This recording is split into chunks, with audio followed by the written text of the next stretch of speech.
तो आपको बिलीव कीजिएगा कि हमने जो पहला बैच लाया था पूरे कोर्स का 11 रुपए का था। कल्पना नहीं कर सकते कोई 11 रुपए का। और एक बच्चा गुजरात या महाराष्ट्र से गुजरात थोड़ी दूर पे मेरे क्लास में आया, वो पूरी मतलब क्लास के सामने बड़ा अजीब उदास हो गया।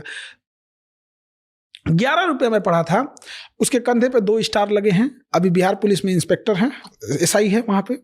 वो गुजरात में 12,000 रुपया पे 12,000 रुपये, उसी में उसको रहना भी है खाना भी है, कहता था 6-7 हज़ार रुपये बचता था। पेंट करता था, पेंट। और ना मोबाइल उसका नहीं था ना, तो उसने दोस्त के मोबाइल से बैच खरीदा था 11 रुपये में। उसके मोबाइल नहीं था, 11 रुपये तो महंगा नहीं है, बट वो वाला मोबाइल था कीपैड वाला, तो उसमें क्लासेस नहीं चलते थे, तो उसके मोबाइल में वो चलता था। अब वो क्या है, वो उसका जो दोस्त था वो गाना सुनता था, तो जब वो सो जाता था तो उसके मोबाइल से पढ़ता था 11 रुपये में पढ़ के। और वही कहा कि सर आप लोग नहीं रहते ना तो हम लोग का गरीब का हिम्मतें टूट जाता। और उस पर हम लोग 18% GST दिए 11 रुपये में। आज आप इतने बच्चों को पढ़ाते हो, सबसे बड़े चैलेंजेस क्या दिखते हैं आपको स्टूडेंट्स के?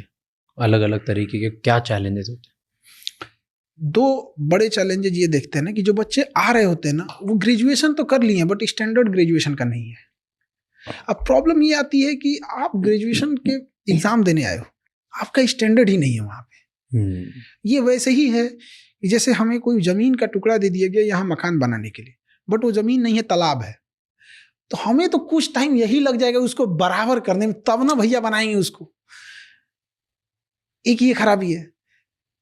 2 तरह का डिग्री है यूपी, बिहार, नॉर्थ इंडिया में।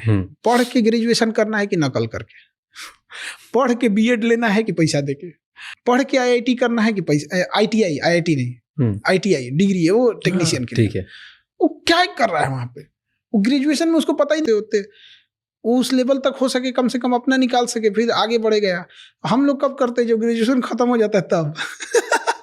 आज की तारीख में कौन सी 3 स्किल लगती है आपको जो बच्चों को सीखनी चाहिए जिससे करियर सिक्योर होगा? अभी जैसे डिजिटल में बहुत सारी चीजें आ गई हैं, एआई है फिलहाल में, इसका कोई फिक्स नहीं रहता कि कल को इससे ज्यादा कुछ आ जाएगा, कहीं पे भी कोई काम कर सकते हैं। जैसे एक सिंपल सी बात करते हैं कि अगर कोई नॉर्मल बीएससी कर रहा है और एक कोई नर्सिंग के साथ बीएससी कर रहा है, नर्सिंग वाले के लिए टेंशन नहीं है, वो भी कहलाएगा बीएससी, वो भी कहलाएगा बीएससी, बट नॉर्मल बीएससी वाला सड़क पे आ जाएगा, फिर उसे कोई कंपटीशन निकालना पड़ेगा। और जो बीएससी नर्सिंग कर रहा है उसको फट से, अभी उसकी नर्सिंग कंप्लीट भी नहीं होगी ना, लास्ट ईयर में इंटर्न पे रख लेंगे, सो कहीं ना कहीं हेल्पिंग स्टार्टिंग, मतलब उसको पूरी कंप्लीट होने से पहले ही रख लेंगे।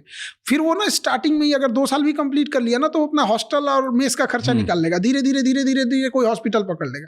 बट प्रॉब्लम कहाँ आती है, नर्सिंग की फीस कितनी है, 7-8 लाख।